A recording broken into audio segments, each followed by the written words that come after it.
Teman-teman, beliau ini adalah salah satu atlet taekwondo dan juga sekarang menjadi pelatih taekwondo.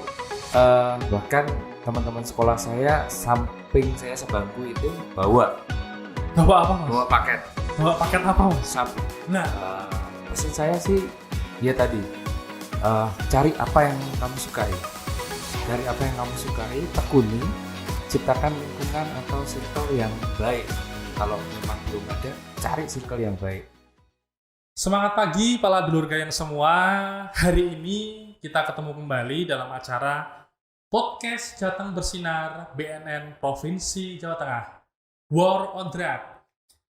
Para dulur gayeng, hari ini kita kedatangan sangat-sangat spesial sekali karena hari ini kita kedatangan namanya kalau kita lihat adalah Mas Derek Afsa SPD. Beliau ini Danpat Kokiwon. Gitu Mas Derek ya? Iya. Selamat pagi Mas Derek. Pagi, Mas. Selamat pagi. Teman-teman, beliau ini adalah salah satu atlet taekwondo dan juga sekarang menjadi pelatih taekwondo yang sangat berprestasi. Tentunya dapat menjadi, dalam artian dapat menjadi generasi milenial bisa melihat, oh kayak gini toh. Oh kayak gini dalam artian beliau ini bisa menjadi panutan untuk teman-teman semua. Mas Derek boleh perkenalan dulu kepada dulur gayeng di Provinsi Jawa Tengah ini. Monggo Mas Derek. Oke, selamat apa nih? Selamat pagi, siang, Selamat sore, pagi malam. aja, nggak apa-apa. Jadi, halo, nama saya Derek Afsa. Saya usia sekarang 37 tahun, sudah menikah, 3 anak. 3 anak ya Mas ya? Iya. Istrinya berapa? Isi 1. Alhamdulillah masih 1. Sekarang saya statusnya karyawan di Disporapar. Ya. Bertugas saya di Balai PPLOP. Jadi kami mengelola Gor Jatidiri dan atlet-atlet pelajar Jawa Tengah. Oke. Itu tadi sekilas. Kemudian karena Mas Derek ini orang yang pemalu, padahal CV-nya itu prestasinya banyak sekali para dulur gayeng. Dulur gayeng saya infokan CV beliau ini adalah dapat pengalaman melatihnya dari 2006 sampai 2009 adalah pelatih taekwondo Kota Semarang. Jadi kalau yang suka nendang-nendang, Kyorugi ya Mas ya? Kyorugi Itu langsung ya Mas ya? itu yang fighting. Yang fighting, hati-hati sama Mas Derek ini. Mungkin narkoba nanti bisa ditendang sama beliau ini. Kemudian 2010 sampai 2017 beliau adalah pelatih taekwondo Jawa Tengah. Kemudian 2013 pelatih tim Porprov, 2014 pelatih Platnas Prima Pratama, 2018 pelatih tim Porprov Taekwondo, dan 2000 sekarang sempat menjadi pelatih Porprov Kaltim ya Mas ya? Iya, Kutai Timur. Kemudian sebagai atlet, beliau ini waduh, isinya emas semua, para dulur gayeng. Dari 2009 emas Porprov, 2005 emas Porprov, 2005 juga masih emas Kejurda. Kemudian sebagai pelatih juga prestasinya sangat-sangat hebat, membawa juara umum semuanya, sangat-sangat banyak sekali. Untuk nasional, beliau peraih perunggu SEA Games 2003, kemudian perunggu ATF 2004, untuk nasional juga emas Prapon, dan masih banyak lagi. Jadi, Mas Derek, tema podcast kali ini adalah berprestasi, berjaya tanpa narkoba. Kemudian sekilas nih, saya ingin tahu kok Mas Derek bisa senang taekwondo itu ceritanya gimana Mas Derek? Sebenarnya saya tuh suka berkegiatan. Suka berkegiatan ya. Jadi nggak cuma saya suka banyak. Jadi pada dasarnya saya suka olahraga. Jadi dulu awalnya tuh SMA dan taekwondo itu kayak nggak sengaja gitu. Dulu saya tadinya basket. Oke. Habis basket dari sekolah, tim sekolah basket, pulang kok ada ekstrakurikuler baru, taekwondo, dan itu yang ikut ratusan. Saya masih pakai baju basket, ikut aja lah. Ikut aja. Ikut latihan habis basket langsung taekwondo. Terus keterusan. Kenaan ya Mas ya. Keterusan sampai pindah tempat latihan, cari tempat latihan di Semarang. Jadi saya karena saking senengnya, saya tuh setiap hari cari tempat latihan. Tempat latihan taekwondo di Kota Semarang. Iya. Masih naik Vespa gitu ya. Naik Vespa. Naik Vespa muter-muter Semarang. Jadi ada tempat latihan di daerah Gajah Mungkur ya, saya Gajah Mungkur. Ada tempat latihan dulu ada namanya STM Snob. STM Snob ya. Nah, sekarang udah nggak ada. Udah nggak ada. Saya latihan sampai sana itu. Jadi jauh. Saya latihan tuh muter gitu. Saking senangnya tiap hari pengen latihan. Gitu. Orang tuanya mendukung nggak mas latihan taekwondo waktu itu? Orang tua saya belum tahu atau sekedar masih senang? Awalnya cuma dikira saya iseng aja. Oh iseng aja. Tapi makin kesininya kan terus pelatih nggak tahu pelatih mungkin lihat potensi, saya diminta ikut kejuaraan, latihnya ya udah berangkat kejuaraan sendiri aja berangkat. Orang tua juga taunya saya pergi gitu. Terus lama-lama kok lebih serius orang tua dukung sih intinya. Untuk orang tua saya dukung segala. Pertama kejuaraan itu umur berapa mas? SMA kelas 2 SMA kelas 2 ya. Itu masih kalah tuh. Pertama kali masih kalah dulu. Langsung Kyoryugi mas ya? Langsung Kyoryugi. Dulu Pumse belum masih Kyoryugi. Jadi taekwondo ada 2 ya, Kyoryugi dan Pumse. Kalau Pumse dulu belum populer, di Indonesia belum ada. Oke, jadi Mas Derek, kita ini di BNN Polri Jawa Tengah ini podcast ini masih awal-awal ya. Karena apa? Kami ada perintah dari Kepala BNN RI untuk menjadikan podcast ini sebagai smart power. Jadi kami, karena di masa pandemi ya, mungkin semua orang tahu kita jadi jarang bertemu, tetapi kita semua ini masih ingin memberikan informasi yang bermanfaat bagi generasi muda. Ya, biar dalam artian, aku bermedsos, aku lihat apa sih? Nah, semoga podcast ini nanti akan kita tayangkan via YouTube, via IG, dapat memberikan pandangan, ternyata di rumah saja dia bisa mengakses hal-hal yang positif. Nah, kemudian suka dukanya menjadi, kan Mas Derek ini sudah, kalau atletnya berarti sudah berapa puluh tahun Mas? Berapa ya? Saya dari 97 selesai atlet. Saya 2009 selesai. Sebenarnya saya 2006 udah mulai ngelatih, tapi masih atlet juga. Iya.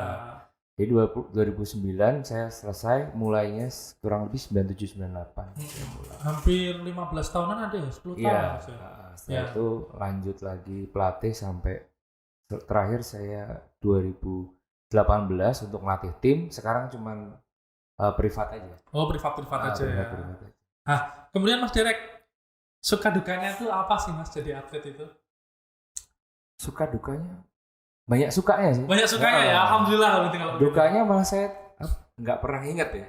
Nggak pernah ingat ya, alhamdulillah. Berarti ibaratnya kalau orang mengerjakan sesuatu dengan ikhlas seperti hobi, akhirnya nyaman ya Mas. Nyaman aja, karena seneng kan tadinya. Sukanya ya banyak teman. Banyak teman. Saya bisa ke berbagai daerah di Indonesia, bisa ke beberapa negara. Mas. Udah berapa negara Mas jadi kunjungi Mas? Korea pasti udah pernah. Korea beberapa kali, Vietnam, SEA Games, Vietnam, Singapura, ya, gitu-gitu aja sih. Jadi banyak sukanya daripada banyak dukanya. Ya dukanya paling kalau ya wajar sih, kalau atlet cedera kan wajar. Kalau ketika pergi kangen sama orang tua gitu sering atau bisa ibaratnya kalau orang Semarang nyelimurke rasa kangennya itu gitu Mas. Telepon sih. Kalau dulu waktu zaman saya atlet itu kan handphone belum kayak sekarang ya. Kita masih kalau mau pakai handphone di luar negeri mahal sekali. Beli kartu telepon itu yang cuman mungkin baru ngomong berapa menit sudah habis 10.000 Mas. Tapi paling kerasa ya waktu terakhir 2016 itu kangen anak aja karena hampir sebulan di Korea kan. Itu jadi atlet Mas? Pelatih. Pelatih. Jadi kangen anak ya paling ya video call. Oke. Jadi kemudian Mas Derek, karena ini kan juga masih jadi pelatih ya. Di pandemi COVID ini apakah kesibukannya berkurang atau tetap sama aja atau bagaimana Mas? Berkurang sih jelas awalnya berkurang, tapi kesini ya enggak. Kita udah ngerti caranya menyiasati. Kalau dulu kan masih takut ya. Awal pandemi masih takut. Kalau sekarang udah ya kita jaga jarak, yang penting cuci tangan, pulang mandi seperti itu kan. Berarti tetap ini ngelatihnya tetap langsung ya Mas ya? Nggak offline ya? Enggak. Saya langsung ya? Karena privat kan. Karena privat ya. Jadi memang kenapa saya mau privat, karena cari yang benar-benar niat aja. Niat aja. Jadi memang niat mau latihan gitu. Karena kadang kalau yang banyak-banyak itu kadang cuma Nah itu saya sukanya ngelatih yang apa niat aja. Jadi benar-benar dia mau niat, jadi saya capeknya juga nggak seberapa. Kalau dia niat, saya capeknya nggak kerasa. Oh gitu. Sama-sama senangnya gitu ya Mas ya. Oke. Teman-teman dulur gayang semua, kita kedatangan Mas Derek ini untuk memberikan teman-teman yang di rumah, pemirsa semua, untuk memberikan pengetahuan, untuk memberikan panutan. Nah, beliau ini nggak mungkin jadi seperti sekarang kalau beliau dulu pakai narkoba. Nah, saya pengen tanya sama Mas Derek ini. Kalau dulu kan mesti kan di era masih SMA, masih kuliah, teman-teman yang sebayanya masih banyak. Tentu kan dulu Mas Derek pernah mengalami tentunya tekanan sebaya. Misalnya ketemu temannya, yuk dugem, yuk mabuk, yuk rokok, yuk. Pernah kan pasti pernah mengalami itu. Bagaimana Mas Derek mengatasinya, Mas Derek, ketika ada ajakan-ajakan negatif terhadap untuk akan menghalangi masa depannya Mas Derek? Saya satu nggak ngerokok. Nggak ngerokok, oke. Jadi dari kecil, entah kenapa, saya kalau even sama bungkus rokok aja saya tuh nggak suka pegang. Jadi bau tembakau tuh saya nggak suka pegang. Gitu. Nah dari sana saya nggak tertarik yang lain. Nggak tertarik yang lain. Dan ya benar kata Mas tadi, zaman saya tuh ngeri. Bener ya, Mas? Zaman kita lah ya. Zaman kita yang ngeri gitu. Tahun-tahun 90-an itu bahkan teman-teman sekolah saya samping saya sebangku itu bawa apa Mas? Bawa paket apa Mas? Sabu. Nah, bener ya, yang kayak itu kristal. Masih kelas berapa tuh Mas? Kelas 2 SMA. Kelas 2 SMA. Wah. Ya ini sobat-sobat dulur gayang bisa tahu ya, di zaman beliau ini 2 SMA sudah ada temennya yang bawa sabu. Bayangkan padahal sabu di tahun itu juga pasti harganya mahal. Terus pernah ditawari atau gimana cara Mas Derek itu?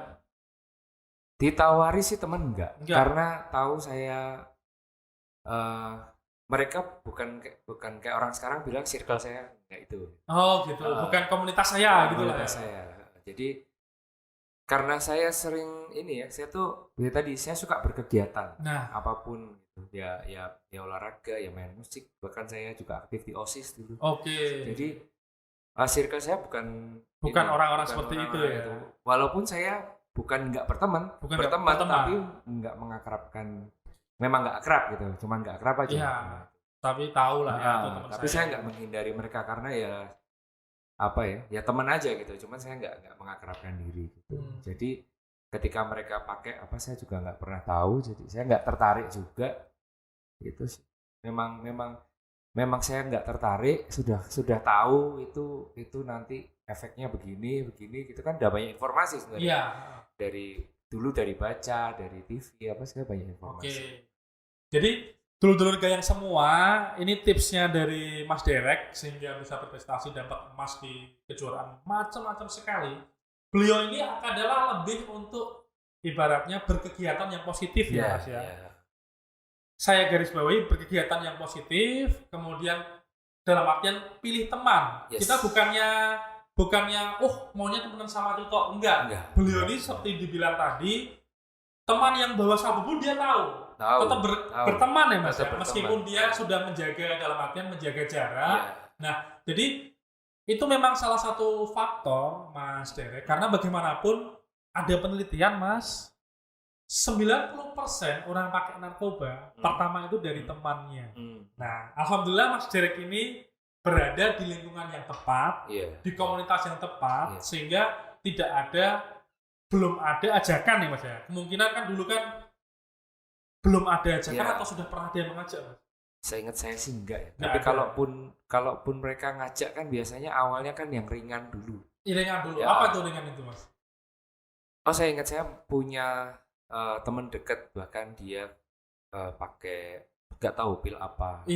Pil-pil seperti itu karena backgroundnya, keluarganya istilahnya nggak support dia, jadi stres. Gitu. Broken home Mas ya? Broken home. Tapi saya rasa itu tergantung dianya sih. Tapi saya berteman sama dia. Dia pakai pun nggak pernah nawari saya karena dia tahu saya memang nggak akan mau gitu. Oh gitu. Dia tahu saya nggak akan mau, tapi dia tetap teman gitu. Tapi dibilang tadi broken home, karena dia broken home terus seperti itu sebenarnya nggak alasan sih. Saya sendiri dari keluarga broken. Jadi bapak ibu saya bercerai tapi saya juga nggak pernah ke sana. Nggak pernah ke sana. Itu. Jadi teman-teman dari Mas Derek tadi bilang broken home ternyata bukan dijadikan alasan. Karena Mas Derek beliau ini bilang beliau dari keluarga broken home tapi tetap bisa berprestasi tentunya. Nah, jadi ini pesan untuk para dulur gayam di rumah. Yuk untuk menghindari narkoba, jadikan komunitas yang bagus, kemudian berkegiatan positif sehingga tidak ada kesempatan untuk mikir-mikir negatif. Kemudian Mas Derek ini juga bilang, saya punya teman pecandu, tapi dia nggak berani nawarin saya. Nah, berarti kan Mas Derek ini memberikan citra kepada temannya, saya itu temenan, tapi kalau diajak negatif saya nggak mau. Nah, orangnya sebelum ngajak pun dia nggak berani. Nah, itu juga penting bagi teman-teman semua. Nah, kemudian Mas Derek, kalau dulu Mas Derek ini sebagai sosok figur yang mudah berkomunikasi, bergaul atau seperti apa Mas di lingkungannya Mas Derek? Dulu saya cenderung tertutup. Cenderung tertutup. Tapi saya pikir kalau saya tertutup nggak baik juga.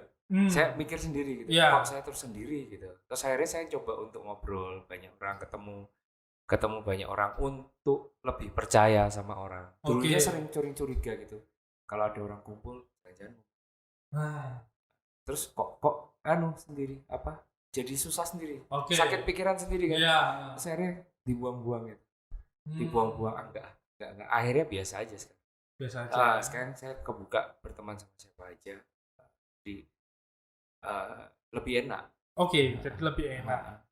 Kalau menurut Mas Derek, ketika Mas Derek lebih terbuka, lebih mau berkomunikasi, itu memberikan sesuatu hal yang positif terhadap perkembangan pribadi dan perkembangan masa depan Mas Derek? Iya pasti.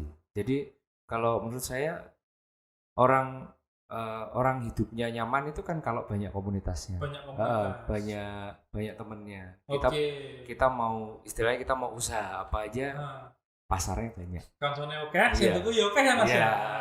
Itu kayak sekarang saya mungkin privat taekwondo. Biasanya yang minta privat ya kawan-kawan dari teman-teman anak-anaknya gitu. Teman-teman dulur gayeng semua, beliau ini salah satu atlet yang berprestasi juga membuka privat taekwondo. Iya. IG-nya apa Mas? @DerekAfsa. Monggo bagi teman-teman yang punya adik kakak mau privat taekwondo bisa sama beliau. Kita lanjut. Nah, selanjutnya Mas Derek, salah satu penyebab remaja berdasarkan penelitian dia pakai narkoba itu karena ketidakmampuan dia menolak dan ketidakmampuan dia berkomunikasi. Nah, dulu Mas Derek untuk menaikkan kemampuan berkomunikasi itu lewat apa? Lewat berkegiatan. Iya. Jadi kegiatan-kegiatan yang saya lakukan itu kan yang sifatnya nggak individu, tapi berkelompok. Misalkan kayak saya dulu suka main bola, ya berarti harus berkelompok. Saya taekwondo juga pasti ada partner latihannya, ada pelatih segala macam. Sampai sekarang istilahnya saya bekerja atau main musik juga harus ada timnya. Ya, ketemu banyak orang. Karena posisinya itunya harus sebagai tim ya Mas ya. Bukan sebagai individu kan gitu ya. Kalaupun kita mesti Mas Derek biologi individu kan mesti ada timnya, tim pelatih, tim macam-macam seperti itu. Teman latihan segala macam. Nah, ini misal nih Mas Derek, karena Mas Derek kan tadi bercerita temennya banyak, hal negatif di sekitar Mas Derek banyak, tetapi mereka tidak mampu untuk mau mengajak Mas Derek untuk negatif pun susah. Dalam artian mereka nggak berani. Nah, kalau misalnya nih saat ini nih, Mas Derek ini teman saya deket, misalnya saya ada ajakan, Mas Derek pakai nggak usah jauh-jauh ya, misalnya Derek menang, terus Mas Derek kita pesta ya, kita mabuk-mabukan yuk. Cara menolaknya Mas Derek seperti apa sih? misalnya ada ajakan seperti itu, menurut Mas Derek ya, versi Mas Derek cara menolaknya itu seperti apa? Ya enggak aja. Enggak aja. Enggak bisa. Kalau posisi sekarang sih enggak bisa gitu. Saya punya keluarga. Nah, saya punya keluarga. Saya harus pulang.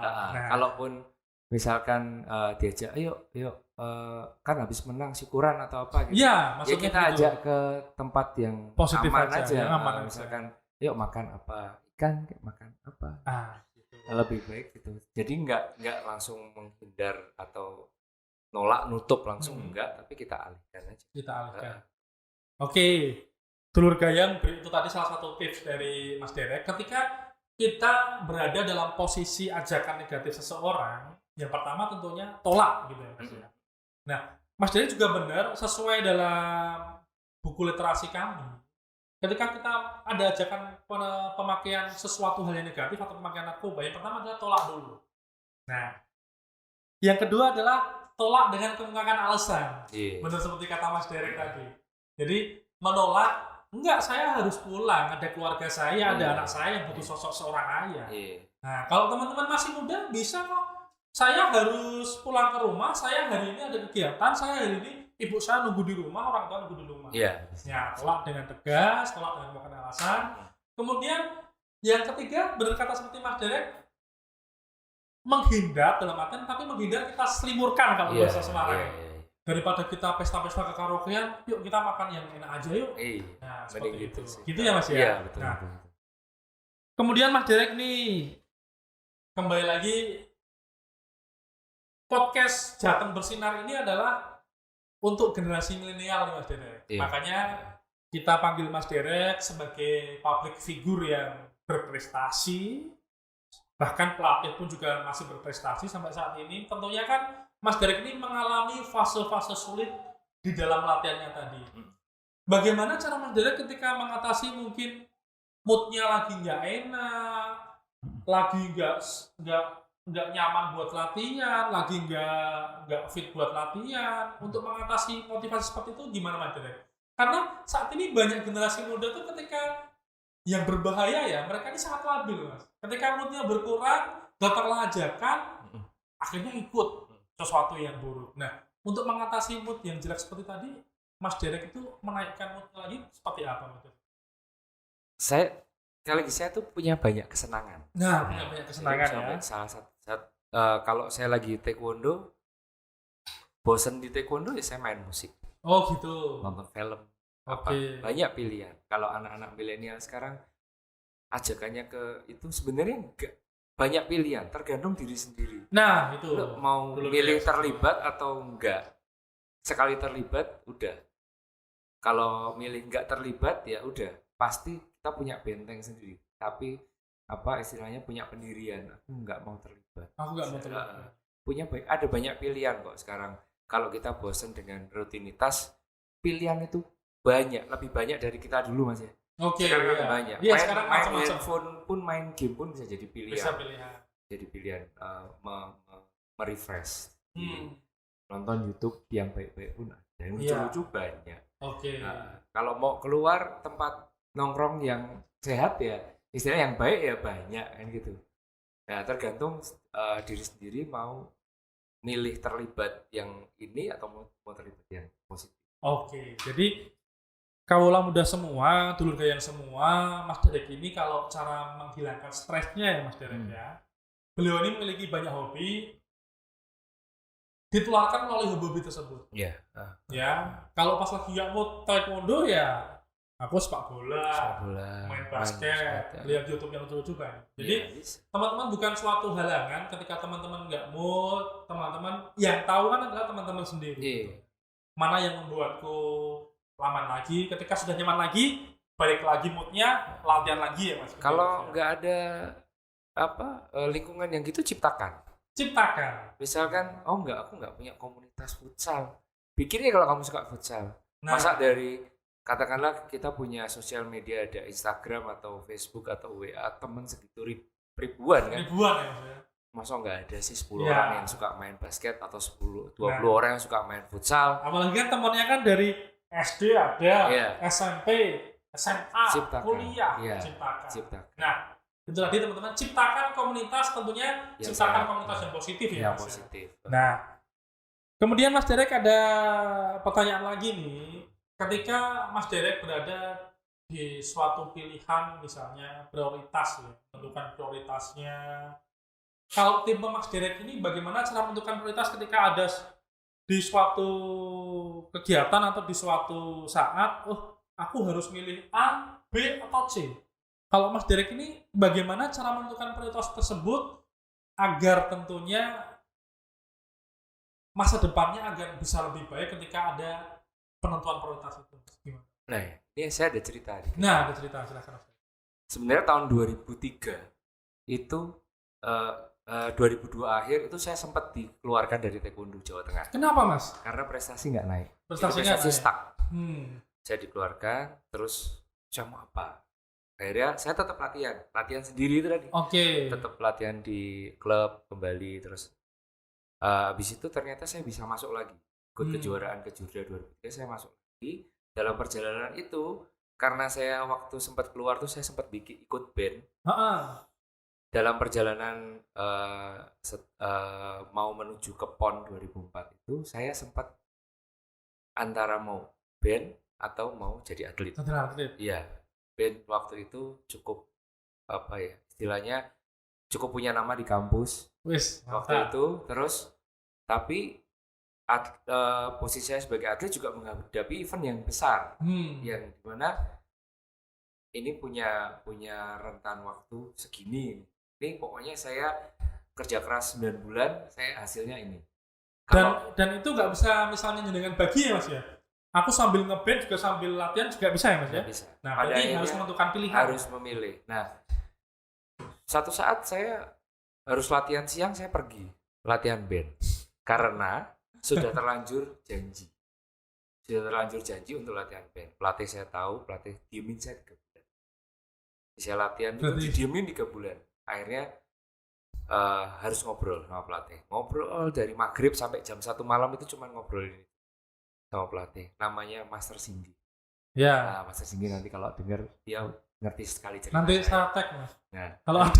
Kalau ada idenya kita tag ini Master Singgi ini. Master Singgi Hindarto. Nah, beliau membuka pikiran saya bahwa mana yang paling urgent sekarang. Nah, mana yang bisa merubah hidupmu. Nah, saya pilih Taekwondo. Walaupun waktu itu band saya dijanjikan untuk rekaman. Masih dijanjikan. Kalau ini jelas, saya menghadapi SEA Games dan menghadapi PON. Itu jelas. Saya terus band saya berhenti dulu. Saya jalan atlet dan ada hasilnya. Alhamdulillah pilihannya bener ya Mas ya.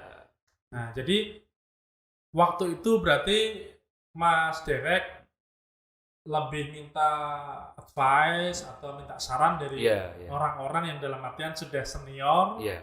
Sempat minta saran sama orang tua Mas? Orang tua saya tuh nggak pernah memaksa atau ngasih keputusan kamu harus ini nggak pernah. Pasti yang bikin kamu nyaman apa? Orang tua saya tuh moderat ya. Rock and roll banget. Jadi ibu saya, terutama ibu saya tuh sangat membebaskan pilihan saya gitu.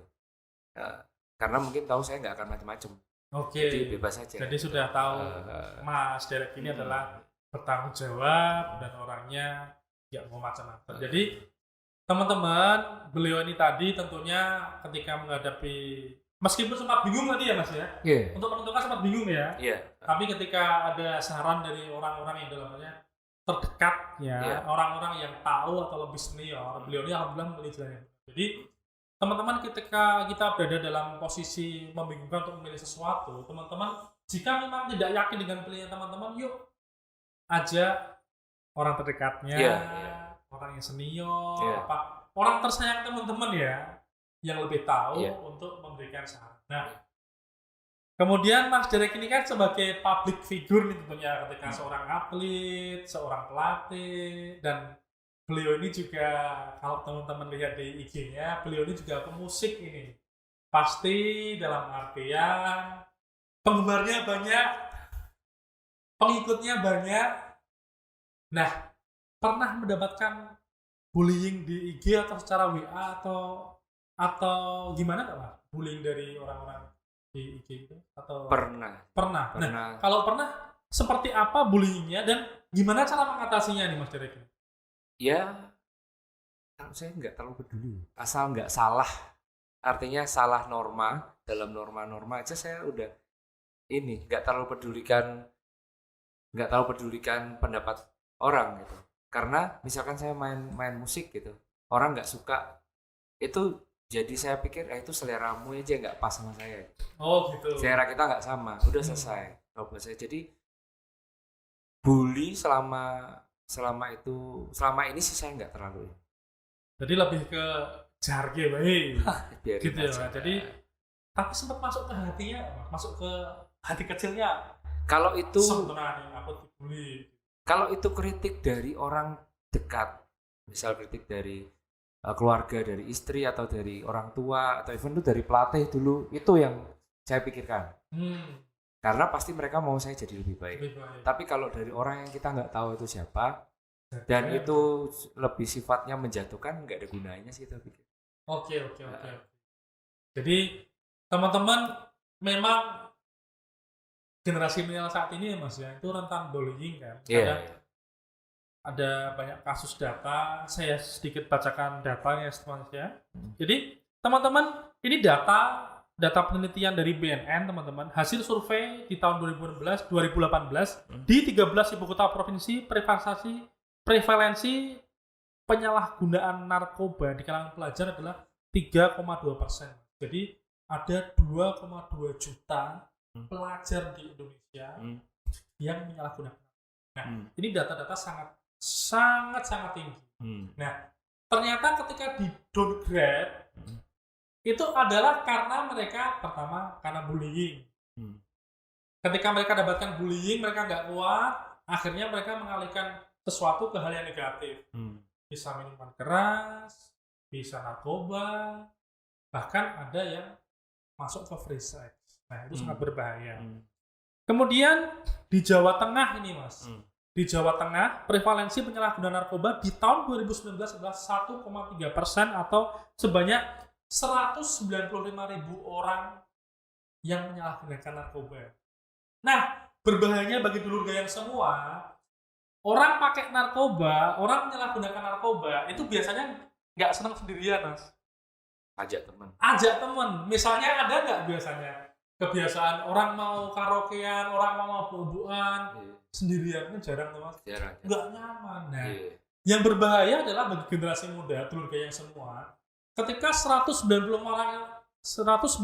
orang tadi ngajak orang, satu aja udah jadi 400.000 orang. 400.000 orang ngajak satu lagi. Nah, itu yang berbahaya. Makanya kita memberikan penguatan kepada generasi milenial saat ini. Yuk, mengapa tuh teman-teman generasi milenial menjadi sasaran podcast kami ya karena ini. Data menunjukkan sangat mengkhawatirkan. Nah, ini juga data lagi yang sangat-sangat menggelitik menurut saya ya. Usia pertama kali mencoba narkoba berkisar antara 17 sampai 19 tahun, Mas. Ketika SMA kelas 1 ya, Mas? Kelas 3 ya berarti ya? Jadi teman-teman ketika SMA kelas 3 menuju kuliah itu adalah masa-masa rawan. Yang menarik, Mas Derek, ada penelitian lagi, ketika sudah SMA, kelas 1, kelas 2 sudah pakai narkoba, ketika bekerja, pemakaian mereka lebih intens. Karena udah punya income. Benar sekali. Jadi di kelas 1, kelas 2 itu mereka biasanya kan dikasih atau diajak dikasih. Ketika mereka merasakan kenikmatan yang menurut mereka nikmat, padahal versi kesehatan mereka adalah keracunan, Mas ya. Mereka kemudian ketika mereka sudah bekerja punya income sendiri, mereka akhirnya pakai narkoba. Nah, akan menjadi golongan pemakai narkoba di kalangan pekerja. Nah, di banyak kasus pekerja, Mas, ketika dari 50 orang itu ada sekitar 20 orang pekerja yang memakai narkoba, biasanya mereka tidak lama bertahan kerja. Nah, ini terdapat data yang sangat-sangat mengkhawatirkan. Kemudian alasan utama orang pakai narkoba itu adalah 40% karena coba-coba.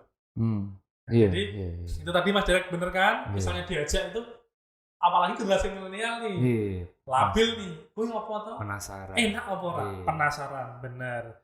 Kemudian 35% karena dibujuk teman sebaya. Nah, itulah tadi kami selalu tanya kepada Mas Derek teman sebayanya kok bisa Mas Derek jadi berprestasi seperti sekarang? Kok bisa terhindar? Ya karena Mas Derek bisa menghindarkan tekanan teman sebaya yang negatif. Akhirnya memilih komunitas yang positif. Nah, kemudian data lagi teman-teman semua nih. Sumber perolehan narkoba pertama kali adalah teman, 92,6%. Nah, data ini kita sinkronkan dengan pengalaman Mas Derek. Cocok sekali, Mas. Kalau Mas Derek nggak tahu ya, kalau dulu pakai narkoba, nggak akan mungkin bisa seperti ini. Benar nggak, Mas Derek? Iya kan? Nah, Dulur Gayang, tak terasa sudah hampir 40 menit kita bersama. Kita sudah berada sesi terakhir nih. Nanti Mas Derek kita ketemu lagi. Kita bisa setelah ini lagi game bareng. Boleh. Intinya bagi dulur-dulur Gayang semua, kalau ada pertanyaan tentang Mas Derek, kalau misalnya Mas Derek hadirkan lagi, silahkan DM kami nanti di IG atau di YouTube. Kalau Mas Derek mau dihadirkan lagi, kita siap. Dan pertanyaannya silahkan diketik di situ, kita hadirkan lagi beliau. Nah, Mas Derek, closing statement nih Mas, dari Mas Derek nih, terkait anti narkoba dan bagaimana agar generasi muda saat ini tetap produktif, bahagia, dan sehat di era pandemi. Untuk pesan untuk para generasi milenial, untuk teman-teman milenial. Iya.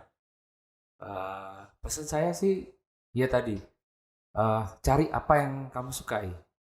Cari apa yang kamu sukai, tekuni, ciptakan lingkungan atau circle yang baik. Kalau memang belum ada, cari circle yang baik. Dengan itu terhindar sih. Dengan itu kalau bisa dapat apa yang disuka, ditekuni, pasti menghasilkan. Oke. Jadi teman-teman itu tadi, kalau sesuatu kita tekun, kita mempunyai komunitas yang bagus, pasti dapat terhindar. Nah, Mas Derek sebagai penutup, kita ada yel nih Mas Derek. Apa ini? Jateng Gayang, lawan narkoba bareng-bareng, war on drugs. Jateng Gayang lawan narkoba bareng-bareng, war on drugs. Oke. Bisa masa kita bareng-bareng ya? Bisa. Oke, 1, 2, 3. Jateng Gayang lawan narkoba bareng-bareng, war on drugs. Kita ulangi sekali lagi Mas, biar lebih semangat nih. 1, 2, 3. Jateng Gayang lawan narkoba bareng-bareng, war on drugs. Oke, terima kasih para pendengar sekalian. Terima kasih Mas Derek, jangan kapok kesini. Enggak, senang sekali. Iya, sekian dari kami. Saksikan podcast berikutnya, podcast Jateng Bersinar, BNN Provinsi Jawa Tengah. Kemudian tetap follow dan akun-akun kami ada di Instagramnya @info_bnnprovinsi_jawa_tengah, Twitternya @bnnprofjateng, YouTube-nya BNN Prof Jateng, dan Facebook-nya BNN Provinsi Jawa Tengah. Kemudian kami juga punya website jateng.bnn.go.id. Terima kasih, saya Delas Lustiawan Junior, host pada podcast kali ini. Kalau ada kata salah dan kurang berkenan, kami mohon maaf. Selamat pagi, sekali lagi, Jateng Gayang lawan narkoba bareng-bareng, war on drugs. Terima kasih, dadah.